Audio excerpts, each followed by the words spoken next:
My mother, এই যে আমার মা, এই যে মার পরিবর্তে মাই মাদারের পরিবর্তে মাই মাদার একজন ব্যক্তি, ব্যক্তির পরিবর্তে এই যে হু হচ্ছে একটা আরপি। আরপি মানে কি বুঝো? আরপি মানে হচ্ছে রিলেটিভ প্রনাউন। এই যে তোমরা মনে রাখবা যে হু সবসময় ব্যক্তির পরিবর্তে বসে। কার পরিবর্তে বসে বলো? ব্যক্তির পরিবর্তে বসে, ব্যক্তির। মনে থাকবে? পার্সনের পরিবর্তে হু বসে। তাহলে মাই মাদার একজন ব্যক্তি, এই জন্য এখানে কি বসেছে? হু বসেছে। আচ্ছা, এখন দেখো এখানে কিন্তু ইজ ব্যবহার করা হয়েছে। কেন? এটা বুঝতে হবে তোমাকে। ইজটা হচ্ছে এই যে হু দ্বারা যাকে বোঝাচ্ছে, হু এর অ্যান্টিসিডেন্ট হচ্ছে my mother.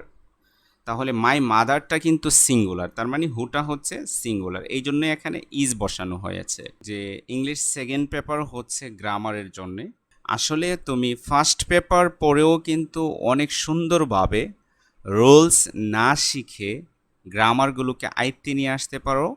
At the same time তুমি ফার্স্ট পেপারের যে ভোকাবুলারিগুলো আছে, তোমার ইংলিশটাকে ইমপ্রুভ করতে পারো। তো কিভাবে সেটা করবা, কত সহজে আসলে করা যায়, সেটা আমি আজকে তোমাদেরকে দেখাবো। যে তুমি যদি জিপিএ 5 পেতে চাও, এ প্লাস পেতে চাও ইংলিশে, তাহলে তোমার ইংলিশের ওভারঅল বেসিকটা কিন্তু ইমপ্রুভ থাকতে হবে। তো সেটা কিভাবে ফার্স্ট পেপারের মাধ্যমে তোমরা ক্লিয়ার করবা, সেটাই দেখাচ্ছি। হ্যাঁ, তো দেখো এখানে মাই নেম, এই যে মাই নেম হচ্ছে সিঙ্গুলার। সিঙ্গুলার হওয়ার কারণে এখানে কি হয়েছে? ইজ হয়েছে। তো এটা যখন ইজ থাকবে তখন সেটা মনে করবা এটা প্রেজেন্ট। হ্যাঁ, কি মনে করবা? Present simple. কি মনে করবা বলো? Present simple. হ্যাঁ, আচ্ছা। এখন হচ্ছে এই যে মাই নেমটা সিঙ্গুলার হওয়ার কারণে এখানে ইজ হয়েছে। ওকে, আরেকটা জিনিস খেয়াল রাখতে হবে, আমরা কখনো বাক্য তৈরি করতেছি ইজ দিয়ে, এই যে এখানে এম দিয়ে, আবার কখনো মেইন ভার্ব দিয়ে বাক্য তৈরি করতেছি। তো কখন আমরা মেইন ভার্ব দিয়ে আমরা একটা বাক্য তৈরি করব, কখন আমরা auxiliary verb am is are was ওয়ারকে মেইন ভার্ব হিসাবে ব্যবহার করব, এই বিষয়গুলো ভালোভাবে জানাটা তোমাদের খুব প্রয়োজন। আচ্ছা, আমরা কখন এম ইজ আর দিয়ে বাক্য তৈরি করব? মনে রাখবা, যখন কোনো বাংলা সেন্টেন্সে কাজ করা বোঝাবে না, তখন আমরা am is are was were দিয়ে বাক্য গঠন করব। আর যখন কাজ করা বোঝাবে, যেমন আই ইট, হ্যাঁ, ইট অর্থ কি? খাওয়া। এখানে খাওয়া একটা কাজ করা বোঝাচ্ছে, তো আমরা অ্যাকশন ভার্ব দিয়ে গঠন করলাম। কিন্তু আমি বললাম হি ইজ আ স্টুডেন্ট, এখানে সে একজন ছাত্র, সেখানে কিন্তু কোনো ভার্ব মানে কাজ করা বোঝাচ্ছে না। তো এখানে আমরা কি দিয়ে গঠন করব? ভি ভার্ব দিয়ে গঠন। এটা তোমাদের প্র্যাকটিস করতে হবে। হ্যাঁ, আচ্ছা, এখন দেখো মাই মানে কি? আমার নাম আমরিগো। আমার নাম কি? আমরিগো। ইজ অর্থ তুলতে হয় না, এভাবে অর্থ তুলে তুলে যেতে হবে। আই অ্যাম 13 ইয়ার্স ওল্ড, বলতেছে আমি, আমার বয়স হচ্ছে 13 বছর। হ্যাঁ, অ্যান্ড এই যে দেখো লিভ, আইডা হচ্ছে ফার্স্ট পারসন, এই জন্য লিভের সাথে কোনো এস বা ইয়েস হয় না। আর লিভটা হচ্ছে ভার্বের প্রেজেন্ট ফর্ম। হ্যাঁ, প্রেজেন্ট ফর্ম হলে সবসময় মনে রাখবে এটা প্রেজেন্ট সিম্পল, মানে প্রেজেন্ট ইনডিফিনিট। লিভের পরে ইন হয়, এখানে হবে অন দ্য স্ট্রিট। এই যে এটা মনে রাখবা যে স্ট্রিটের পূর্বে সবসময় আমরা প্রিপোজিশন হিসাবে কি ইউজ করব? অন। মনে থাকবে? আবার মনে রাখো, এটা ইউনিভার্সিটি এক্সামে আসতে পারে, তোমাদের চাকরির পরীক্ষায় আসতে পারে এবং বোর্ড পরীক্ষায় আসতে পারে। খুবই ইম্পর্ট্যান্ট একটা বিষয়। আমরা কিন্তু লিভের পরে ইন বসাই, কিন্তু দেখো যখন লিভের পরে স্ট্রিট আসবে তখন কিন্তু আমরা কি বসাবো? অন বসাবো। I live on the street, আমি কোথায় বাস করি। এই যে লিভ মানে বাস করা, এই যে ভার্বের ওয়ান রূপ হওয়ার কারণে আমি বললাম আমি বাস করি। অন দ্য স্ট্রিট মানে রাস্তায় বাস করি। এই যে অ্যালন, অ্যালন অর্থ কি? একা। এভাবে ভোকাবুলারিগুলো কিন্তু তোমাকে প্রথম দিন থেকে শিখতে হবে। তুমি যদি ভাবো যে তুমি ফার্স্ট ইয়ারে উঠেছ, তুমি সেকেন্ড ইয়ারে উঠে ইয়ারে উঠে তুমি পড়া শুরু করবা, তাহলে কিন্তু তুমি কোনো সময় কম্পিটিশনে টিকতে পারবা না, ভালো রেজাল্ট করতে পারবা না। কলেজের ক্লাস শুরু হওয়ার সাথে সাথে, স্কুলের ক্লাস শুরু হওয়ার সাথে সাথে প্রতিদিন অল্প অল্প করে তোমাকে শেখার চেষ্টা করতে হবে, তাহলে তুমি ভালো করবা। কথাটা মনে রাখবা। আর যারা চিন্তা করো যে পরীক্ষার আগে 1 মাস পড়বো, 2 মাস পড়বো, পরে ভালো রেজাল্ট করে ফেলবো, আসলে এটা পসিবল না। তখন তোমাকে 24 ঘন্টা পড়তে হবে, 16 ঘন্টা। এত কষ্ট করার তো কোনো প্রয়োজন নেই। তুমি প্রথম দিন থেকে অল্প অল্প পড়ো, দেখবা তুমি অনেক ভালো করতে পারবা। তাহলে এলোনোর তো কি বলো? এলোনোর তো হচ্ছে একা। আমি কিন্তু এই প্যাসেজটি নিয়েছি তোমাদের যে এইচএসসি ফার্স্ট পেপার আছে সেখান থেকে একটি সিন প্যাসেজ নিয়েছি। তো এটা কিন্তু খুব ইম্পর্টেন্ট একটা প্যাসেজ, তোমাদের পরীক্ষায় আসতে পারে। এটা ক্লিয়ার করে করে প্রথম যেতে হবে। এরপরে দেখো, এই যে ফ্রম এবং ইজের মাঝখানে মনে রাখবা am, is, are, was, were এবং প্রিপোজিশনের মাঝখানে যদি একটা শব্দ থাকে সেটা আমরা সবসময় কি বসাবো? অ্যাডজেক্টিভ বসাবো। এখানে সেপারেটেড ইডি আছে, তোমরা ভেবো না কিন্তু এটা ভার্বের পাস্ট পার্টিসিপল, আসলে হচ্ছে এটা অ্যাডজেক্টিভ। এখন থেকে শিখে রাখতে হবে যে ভার্বের সাথে ইডি থাকলে অথবা আইএনজি থাকলে সেটা কিন্তু অ্যাডজেক্টিভও হতে পারে। এভাবে দক্ষ হয়ে তোমাকে যেতে হবে, পানির মতো শিখাবো, একটা একটা শব্দ করে শিখাবো তোমাদেরকে। শুধু আমাদের ফেসবুক পেজটাতে থাকো এবং ইউটিউব চ্যানেলে থাকো, লাইক দাও, কমেন্ট করো। আচ্ছা, who is separated from my father. এই যে আমার বাবা, ফ্রম মানে কি বলো? হতে বা থেকে। আমার বাবা থেকে সেপারেটেড মানে কি? আলাদা। যিনি, আমার মা আমার বাবা থেকে আলাদা। এই যে এটা হচ্ছে এই যে হুয়ের একটা ক্লজ, কিন্তু আসলে এই ক্লজটা, এটাকে বাদ দিয়ে দাও। এই ক্লজটা হচ্ছে এটা, my mother doesn't want me. এই যে দেখো, my mother third person singular number. যখন আমরা প্রেজেন্ট সিম্পল বা প্রেজেন্ট ইনডিফিনিটের নেগেটিভ বানাবো, তখন সাবজেক্টটা এই যে মাই মাদার সিঙ্গুলার কিন্তু এস নাই। হ্যাঁ, তো সিঙ্গুলার হলে আমরা নেগেটিভ বানানোর সময় কি ইউজ করব? ডাজন্ট ইউজ করব। হ্যাঁ, দেখছো আমি কিন্তু তোমাদেরকে ফার্স্ট পেপার পড়াচ্ছি, সেখান থেকে সেকেন্ড পেপারগুলো কিন্তু, সেকেন্ড পেপারে যে গ্রামারগুলো আছে সেগুলো কিন্তু শিখিয়ে ফেলতেছি। হ্যাঁ, তাহলে যারা ফার্স্ট পেপার ভালো করে পড়বে তারা কিন্তু সেকেন্ড পেপারে একদম A+ পাবে। ঠিক আছে, তো ডাজন্ট আমরা বসাইলাম। ডাজন্টের পরে সবসময় ভার্বের কি হয়? প্রেজেন্ট ফর্ম হয়, মনে রাখবা। ডাজন্ট ওয়ান্ট মি, আমাকে চাই না। তাহলে এই কথাটা হচ্ছে আলাদা একটা অংশ, এখানে জুড়ে দেওয়া হয়েছে কমপ্লেক্স বানানোর জন্যে। বুঝতে পেরেছ? আচ্ছা, এরপরে দেখো শি, এই যে এটা কিন্তু টোল্ড। টোল্ড মানে কি? টেলের পাস্ট ফর্ম। তাহলে এটা কোন টেন্সে আছে বলো তো? পাস্ট সিম্পলে আছে। তাহলে পাস্ট সিম্পলে থাকলে আমরা অর্থ তুলব, ধরো ঠেল অর্থ বলা, আমরা অর্থ তুলব বলেছিলেন। তিনি বলেছিলেন, মি আমাকে, তিনি আমাকে বলেছিলেন। এই যে টু, টু এর পরে কি হয়? ভার্বের প্রেজেন্ট ফর্ম হয়। মনে রাখবে গো ওয়ে।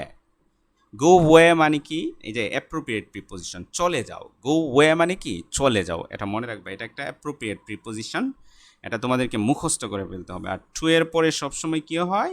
ভার্বের প্রেজেন্ট ফর্ম হয়। ঠিক আছে, এই যে আবার দেখো, now she is married to another man. এই যে দেখো, আবার ইজের পরে এখানে কিন্তু ম্যারিডটা, ঠিক আছে, অ্যাডজেক্টিভ। ঠিক আছে, লোকের সাথে বিবাহে আবদ্ধ। To another man. My father, আবার দেখো এটা কিন্তু তোমাদের পরীক্ষায় রাইট ফর্ম অফ ভার্বে প্রচুর আসে, যে সাবজেক্টটা যখন থার্ড পারসন সিঙ্গুলার নাম্বার হয় তখন ভার্বের সাথে কি দিতে হয়? এস দিতে হয়। তাহলে মাই ফাদার, ঠিক আছে, এই যে এখানে my father third person singular number হওয়ার কারণে এখানে ভার্বের সাথে কি হয়েছে বলো? এস হয়েছে। Leaves very far way.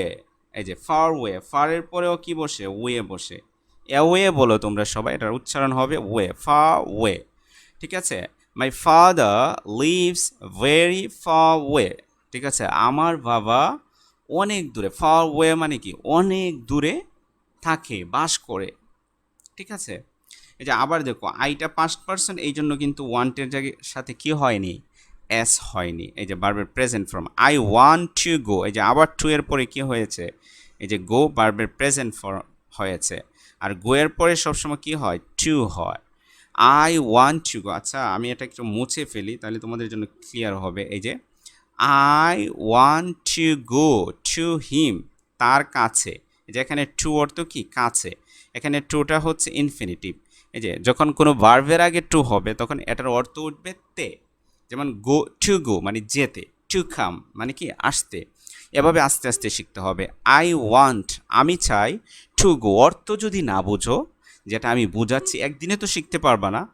আমাদের পেজে থাকো, ইউটিউব চ্যানেলে থাকো, আস্তে আস্তে ক্লাসগুলো করতে থাকো প্রতিদিন। আমরা তোমাদেরকে নিয়ে গ্রুপ বানাবো, ফ্রিতে লেসন নেব। সো আমাদেরকে সাপোর্ট করতে হবে। আমাদের সাপোর্ট হচ্ছে তোমরা আমাকে লাইক, আমাদের চ্যানেলটিকে লাইক দিবা, কমেন্ট করবা, ইউটিউব পেজটিকে লাইক দিবা, ফলো করবা। ওকে, আচ্ছা। আই ওয়ান্ট আমি চাই, টু গো যেতে, টু হিম তার কাছে, বাট হি ওন্ট। এই যে এখানে দেখো উইল নটের পাস্ট ফর্ম কি, সরি উইল নটের কন্ট্রাকশন কি, ওন্ট। ঠিক আছে, ওন্ট টেক মনে রাখবা, উইল নটের পরেও সবসময় বাড়বে প্রেজেন্ট ফর্ম হয়। But he won't take me, এই যে টেক, টেক মানে কি নেওয়া, কিন্তু সে আমাকে নেবে না। আইদার সে আমাকে নিতে চায় না। আই ব্যাগড, এই যে এখানে আবার পাস্ট ফর্ম আসছে, ব্যাগের পাস্ট ফর্ম কি, ব্যাগড। আমি তার কাছে প্রার্থনা করেছিলাম, ভিক্ষা চেয়েছিলাম। এখানে ভিক্ষা হবে না, আমি তার কাছে বলেছিলাম মানে অনুরোধ করেছিলাম, হিম তাকে, টু সেন্ড, এই যে আবার টু এর পরে ভার্বের প্রেজেন্ট ফর্ম। হ্যাঁ, এখন এখানে হচ্ছে, এটা হচ্ছে ফাইনাইট ভার্ব। এই বিষয়গুলো আস্তে আস্তে যখন ডেভেলপ, তোমরা ইমপ্রুভ হবে, তোমাদের স্কিলটা ডেভেলপ হবে, তখন আমরা অ্যাডভান্স লেভেলে নিয়ে আসবো। এই ভার্বটা ফাইনাইট ভার্ব, আর এই ভার্বটা হচ্ছে তোমাদের নন ফাইনাইট ভার্ব। হ্যাঁ, এটা কি বলো, নন ফাইনাইট ভার্ব। হুম, তো নন ফাইনাইট ভার্ব কোথায় বসাবা, ফাইনাইট ভার্ব কোথায় বসাবা, এগুলো কিন্তু তোমরা যদি সেন্টেন্স মেকিং করতে চাও, দেখো আমি কিন্তু আইএলটিএস এর ক্লাস নেই, স্পোকেনের ক্লাস নেই পুরো বাংলাদেশে। তো তোমাদেরকে আমি পড়াই। তো আইএলটিএসে তোমরা যখন এইচএসসি পরীক্ষা দেবা, যারা বিদেশে পড়তে যাবা, তাদের আইএলটিএস পরীক্ষা দিয়ে বিদেশে যেতে হয়। তারা কিন্তু ইংলিশ না পারলে, তারা যারা আইএলটিএস স্কোর আনতে চাচ্ছে বাট তারা ইংলিশ পারে না, তারা যে কত কষ্ট করছে তোমাদেরকে বলে শেষ করতে পারবো না। ঠিক আছে, তো এখন থেকে ইংলিশটাকে গুরুত্ব দাও, একটু বোঝার চেষ্টা করো, ট্রাই টু আন্ডারস্ট্যান্ড, যে ইংলিশটা আস্তে আস্তে আমরা যেভাবে শিখাচ্ছি শেখার চেষ্টা করো। আর না হলে ইউনিভার্সিটিতে গিয়ে, ইউনিভার্সিটি অ্যাডমিশন এক্সামে, অথবা তুমি যখন কোনো জব এক্সামে যাবা, অথবা কোনো ইন্টারভিউতে যাবা, অথবা আইএলটিএস এক্সাম দিবা বিদেশে পড়তে যাওয়ার জন্যে, তোমরা কিন্তু অনেক সমস্যায় পড়বা। এখন থেকে এভাবে একটা একটা শব্দ করে শেখা শুরু করো, ইনশাআল্লাহ অনেক ভালো করতে পারবা লাইফে।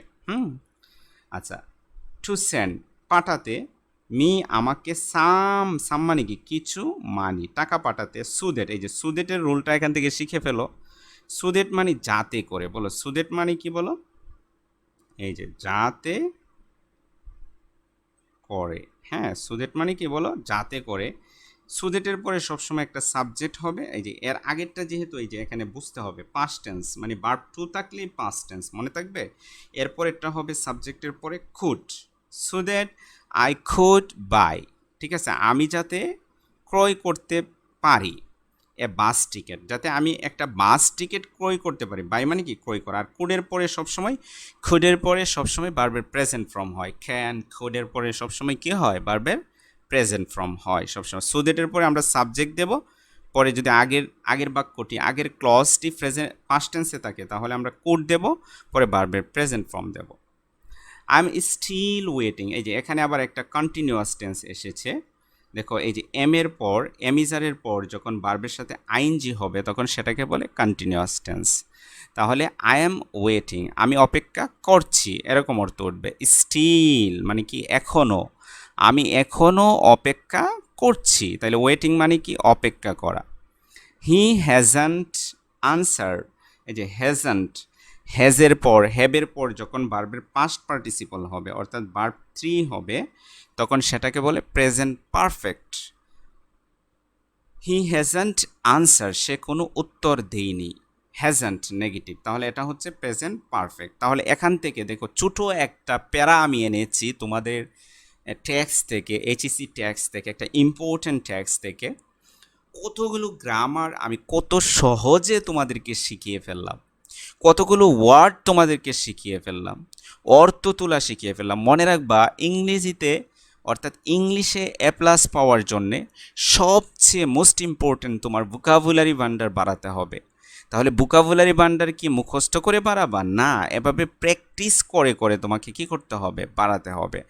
আজকে লেসনটা আমি যেভাবে দেখালাম, আমরা কিন্তু আমাদের স্টুডেন্টগুলোকে আমরা এভাবে পড়াই, একটা একটা শব্দ করে তোমাকে শিখিয়ে দেব। যদি তোমরা আর্লি আমাদের কাছ থেকে পড়তে পারো, অনেক আগ থেকে মানে ফার্স্ট ইয়ার থেকে, তাহলে তুমি অল্প অল্প করে কিন্তু তুমি তোমার ইংলিশটাকে কি করতে পারবা? ডেভেলপ করতে পারবা, তোমার স্কিলটাকে অ্যাচিভ করতে পারবা।